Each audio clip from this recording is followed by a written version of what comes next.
So let me tell you guys my experience with Need for Speed Payback. When I first bought the game, I played it for about an hour. I hated it. I thought the story was very cheesy and boring. I thought the characters were very cringy. It felt very linear and boring, and I didn't like it, so I refunded it and got my money back. And then the next day, after seeing a GTA Wise Guy video on it, it looked really fun. So I bought the game again, gave it another chance, and I actually fell in love with it. You know, I didn't pull an Angry Joe, play the game for an hour, say that it was shit, and make a 20-minute rant and review on the game. Fuck this game. I'm out.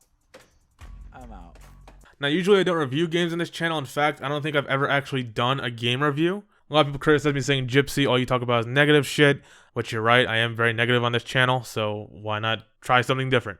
But like I said before, I haven't really done a review on this channel before, I don't think ever. So to give you Need for Speed players my taste in Need for Speed games, my favorite games, my top 3 would be Hot Pursuit 2, and this is not in no order or anything, I'm just saying Hot Pursuit 2, Carbon, and Pro Street. Hot Pursuit 2 for the time was an amazing game. I have these childhood memories of me driving like an SVT Cobra Mustang and having cops chase after me with that rock music blaring in the background, or driving Lamborghini and putting in the little RC car cheat code so the car turns really tiny. I remember taking down racers in, you know, a police Z06 Corvette. And for the time, that game was amazing and it was really fun. And then Carbon came out a few years later. Carbon was amazing. It's probably my favorite Need for Speed game till this day. Now yes, Carbon had cars, Carbon had customization, Carbon had upgrades and races and drift races and all that, and it was great. But what made Carbon fun to me was the cops. You know, I always said that, you know, Forza, like Microsoft made the best games, racing games, which is Forza, and I always said that if Microsoft just made the handling a little bit more arcadey and not so real life like, to where everything understeers at high speeds, and if they turned Forza Horizon into a street racing game and added in cops, it would be the best racing game ever. Because honestly, the street racing vibe and cops make the game. That's why I love Carbon so much. I'd go on these 30-minute, 40-minute, even hour-long police chases, and they were fun and engaging because you could, you know, drive into like this donut thing and have a donut fall on a cop car and destroy it. You can crash into a semi-truck and make the logs fall off and destroy cop cars. And it was really fun. Need for Speed Pro Street, I really enjoyed the drag racing in that game. That's what kept me coming back. I liked tuning my car and messing with the tunes to make a car like a GTO really fast. Or making my GTO pop wheelies down the racetrack. If I had to pick a favorite, Carbon would definitely be my favorite Need for Speed game. Now keep in mind, I haven't played all of Need for Speed games. There's a lot I haven't played.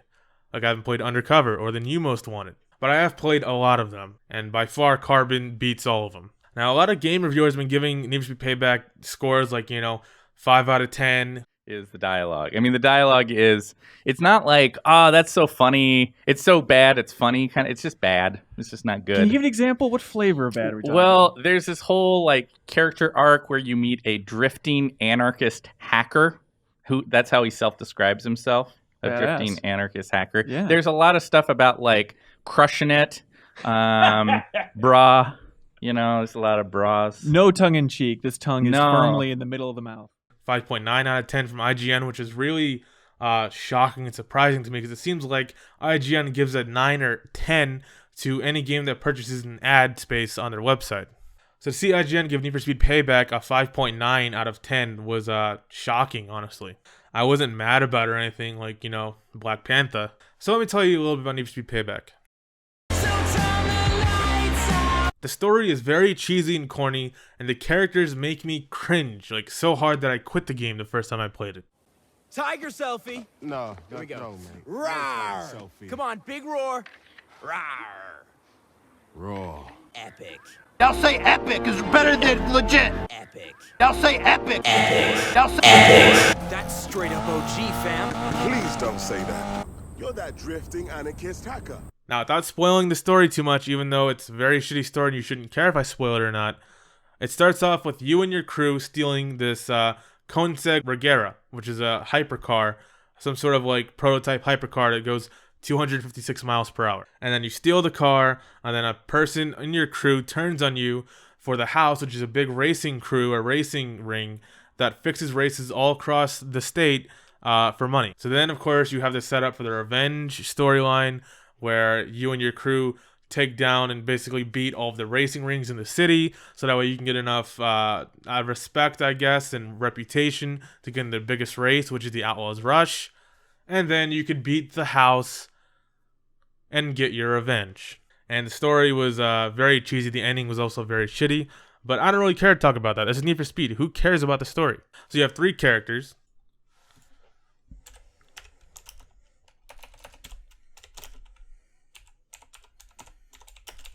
That was the sound of me Googling the characters' names. That's how forgettable and boring they are. So anyways, like I was saying, you have 3 characters: Jessica Miller, Tyler Oakley, and Little Macklemore. I can't be fucked to actually Google their names. And each of these protagonists are able to do certain races. Like you can't do a drift race as Tyler, or a drag race as Mac, or a runner mission as any of those guys. And this doesn't really make sense because the one guy that actually do off-road races, which is Macklemore, you do off-road races with him throughout the entire game, and then at the end game, when you're in the Outlaws Rush, the biggest race in the story, there's an off-road section, and Tyler does it. But Tyler never did an off-road race at all, so why they would make him do it, not the guy that's been doing it the whole story, Mac, doesn't make sense. And this whole restriction on characters doesn't make sense, but I guess they need a reason to have 3 playable characters. So what are these race types they can do? Well, there's 5 of them. There's race, which is just circuit racing. There's off-road, which is off-road racing. Drag, drift, and runner. Now, what is runner, you may ask? Well, runner is Jessica Miller's missions, and runner is basically, sort of like time attacks, I guess you'd call them. Like, so you're either like helping someone out in a heist and running from the cops, or you're trying to pick up a bunch of packages in a small amount of time in like this big area. So you have to get to them quickly and plan out your route and say which one's closer. Should I go to this one, or is this one more time efficient first? But mostly you're running from the cops. Drifting is what you think it is. You drift in a drift car. Drag racing is back, and it's similar to Pro Street, except that instead of heating up your tires to get more grip, you're accelerating to a certain point to get a better launch. Although one retarded thing about drag races is the fact that a lot of them involve doing a circuit race in a straight line speed drag car. Why you would ever do this, I don't know. So what ends up happening is all the NPCs can take a corner fine, but you, since you're a player, understeer like fuck because you're driving a straight line speed car that's made for drag races, and you keep having to yank on the e-brake to make a turn and lose speed, and it's just really annoying. It's not fun at all, and I hate it. Then there's off-road races, which are very challenging, and a lot of people don't like off-road races. I thought they were pretty fun and challenging, and I like them. The only thing I didn't like about off-road races is the fact that it seems like all the other NPCs get more grip than you and get more speed on the dirt roads. For instance, there'll be a little dirt road. You can see like where the cars drove over, so there's like a little tire track, so okay, this is supposed to be the road. And if you go a little bit off of that, you start losing speed really quickly. But if you get back on the road, you start gaining speed. But it seems like everyone else except for you gains more speed and has more grip off-road. So you'll be doing like 130 miles an hour. You have to take this corner. Everyone else takes it 100 miles an hour, but you'll take it at like 100 or 90, and you just like understeer into a tree or something. It's really challenging, but it's fun. Lastly, we have races, which is just circuit races. And these are pretty fun. And like I said before, in drag racing and off-road racing, the NPCs have an unfair advantage. But in regular racing, circuit races, you have an unfair advantage. And what is that? Well, that brings me to the handling. It seems like they took the handling from Need for Speed 2015 and tweaked it and made it better. I hated Need for Speed 2015, especially the handling, but in this game, the handling feels good. It doesn't feel like the car is driving itself or something. It actually feels good, it's very responsive, and I enjoy it. However, getting back to your unfair advantage in circuit racing, it's actually quicker to take a corner by power sliding and drifting through it rather than just gripping around the corner. It actually gives you a little bit of a speed boost, or it keeps your speed when you drift around a corner. And of course, now the NPCs can drift around corner because they're not programmed to. So what ends up happening is you win races not because you're a better driver, because your car's faster, but because when they take a corner, they got to slow down and grip the corner, and you can just drift around them and keep your same, 140 mile an hour speed, and you never lose speed because you're drifting around the corner. Personally, I don't like winning races from bullshit like that. So I really didn't like the fact that it's faster to drift around a corner than it is to grip around a corner. But that's the game. That's how it is. Now, earlier I talked about the runner class, which involves you running from cops. And the cops are a big problem in this game. Like I said earlier, cops is what makes the games fun. That's why I love Carbon. That's why Carbon is my all-time favorite racing game. However, there is no free roam cops in this game. Cops are tied to missions and races only. And when you do get the cops in your tail, you think, how do you lose them? Do you run out of their radius? Do you maybe take them out by flipping over their cars? Do you hide in the alleyway so they can't see you? Do you crash into a truck and drop a bunch of logs on them? Nope, you race through checkpoints on a timer, of course. Like all of the cool kids, because anything else would make too much sense.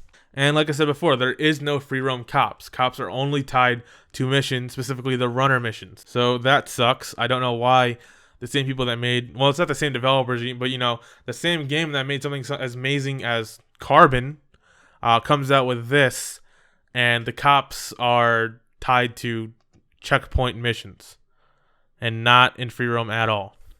It was really disappointing, actually.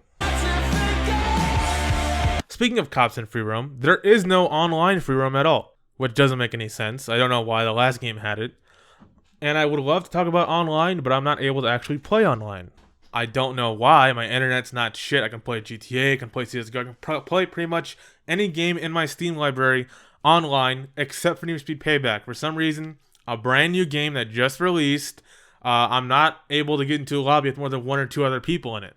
So I'm not able to actually get into online racing unless I invite a bunch of friends, and none of my friends on PC own the game because they're all boycotting EA because of Battlefront 2. So yeah, I love to talk about online, but I'm not able to access it for some reason. I don't know why. I'm just not. There's a time cycle now. There's daytime and nighttime. There's a manual transmission now. Sadly, there's no manual clutch option like in Forza, but I'll take what I can get. The map is wide. There's a city section and a desert section, which reminds me of GTA 5, just less mountains, of course.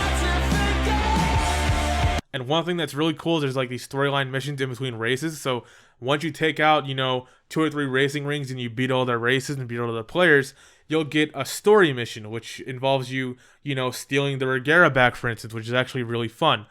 And it really keeps a balance between everything because it's not just, boring race, grind races to get to the end of the game, but you race, and then in between, you have these little heist missions, for instance, that are really fun. And the only problem I have with them, besides the cops being tied to checkpoints, is that anytime you could do something cool, like drive the Regera out of a moving semi-truck, or hit a jump in the Regera, instead of you actually having to hit the jump, as soon as you gain all your speed and get close to the jump, it puts you into a cutscene of your character doing the really cool badass thing, and then it lets you control the character again. I guess they did this to make the game more streamlined and linear so no one really, fails to jump and has to restart the whole mission or something. I don't know why they chose to do this, but it takes the fun out of these missions and it really sucks. It's not a big thing, but it's actually a small criticism, honestly, but I felt like I had to say it because it really got on my nerves. But these missions do keep a balance between race, and an actual mission that doesn't involve drifting around a corner or doing a circuit race in a drag car. So that's nice. Now, a lot of people have been talking about the progression.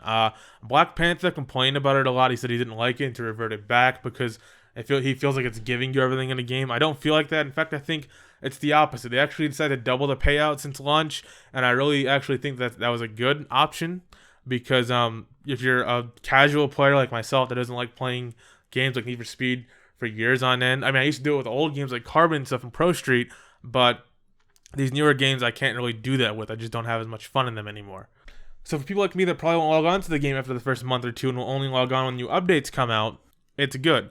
Does it hinder everything at the beginning? No, but the payouts are good enough to keep you playing and you don't feel like you have to grind. It's not like GTA Online or something to where you have to grind for, 12 hours to afford a $5 million plane or something, It's actually balanced. Speaking of progression, how is the upgrades in the game? Well, it's not like you normally think where you go to your garage, you buy a new engine, or you buy a new transmission, and you put it in your car. No, you have to go to a tune-up shop and buy a speed card. Now, I really hate speed cards. I think they make everything way too confusing for no reason. There's no reason for them to add speed cards to the game. Basically, let's say you want a new turbo. You buy a turbo speed card. They go from level 1 all the way up to level 18. And if you want to unlock higher level speed cards, you have to do more races in that car. And you can get a turbo speed card, but then they have this little gambling, literally a slot machine system, which part tokens come into play here, which cost 3 part tokens per spin, and you can get the same part you had before, you can get a shittier part, or you can get a better part, but instead of getting a level 5 turbo, you get a level 5 turbo with a speed perk, or an acceleration perk, or a jump perk, so when you hit a jump and you land, the landing is smoother. So basically, if you want to have the fastest car in the game, you want your car to be the best car it could be, you have to leave it up to chance of the slot machine. And of course, these part tokens don't come very easily. You can trade in cards to get like 1 part token, even though it costs 3 to get them. Or you can buy them with microtransactions. I'm not really going to touch on microtransactions because they're not that big of a deal. It's not that bad with the part tokens. Like, you need to use them to get upgrades in the game, and you have to buy them, otherwise it takes long to get them. It's not that bad. It's not like GTA Online shark cards or anything.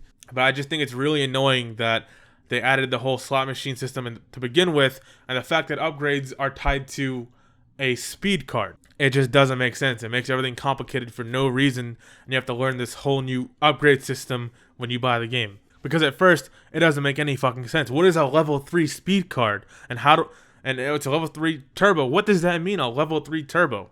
Oh, but then you can spend part tokens to leave it to chance to get a level 5 turbo with a speed perk. Well, what is a speed perk? It's this whole thing that I really didn't understand at the beginning. And it took me, an hour of playing to actually understand. Oh, so speed cards are basically different tier upgrades. I don't know. They're really stupid and retarded. I think EA forced them to put it there so they can add the whole microtransaction thing with the whole slot machine system. It's really confusing and added there for no reason, but it's not that big of a deal. I just personally don't like it. Now, customization is a big thing in this game. I really enjoyed it and think it's really good and extensive. The only thing that is missing, which it doesn't even need, is the same auto sculpt feature that Carbon had, where you can pretty much take a spoiler and make it really huge, or make the gaps in your body kit really huge. It doesn't have auto sculpting, but besides auto sculpting, everything is there. You can mix and match different parts from different body kits. You can change your rims. You can actually camber your cars, which I fucking hate camber, but the option's there for people that actually like it. You could change the color of your tire smoke. You can change your horn. You can put neon underglow in the car. The customization is actually really good. I don't really have many criticisms or complaints about it. But I think if Auto Sculpt was in the game, you'd have these really riced out looking cars with like camber, like a camber set all the way, and these giant wings and these giant gaps in their bumpers. And I don't know, maybe the game would be worse if it had Auto Sculpt. But overall, I really enjoyed the game. Talk about the pluses in this game. The customization's good. The map is big. The missions in between keep a good balance of racing. You don't feel like you're just racing and grinding races. The aggression is really good. You don't have to grind to get money. There's manual transmission. And if you play in the hard difficulty, the races, especially off-road races, leave you a good challenge, which keeps you wanting to come back for more. Now the cons. Let's see. The cops suck. The checkpoint system is retarded. There is no cops in free roam. There's no online free roam. The card upgrade system is stupid. The fact that drifting around a corner rather than gripping around a corner is faster. Doing circuit races in drag cars. And of course the cheesy storyline, but who cares about the storyline? It's Need for Speed. Oh, and there's also a wide selection of cars. You have your low-end cars, you have your tuners, you have your muscle, your SUV, your trucks, your hypercars, your sports cars. So you want an S2000? You got it. You want to buy a Miata and camber it? You got it. You want a Lamborghini? You got it. You want an F-150 Raptor? You got it. You want a Dodge Charger? You got it. It's all there. Although there isn't a modern day Evo, which sucks. There's the old Evo, but I want the new Evo. So hopefully they'll add that in a new update sometime. But that's pretty much it. The game is on sale now. I'm not sure if it's still on sale by the time this video goes live, but I know currently the game is on sale on PlayStation 4 and Xbox One for $36, which is pretty cool for a game that just came out a couple weeks ago. On PC, it's $60. There's no discount on PC for some reason. But I played the game the first time around with hacked money, and I still got a good 25 hours out of it.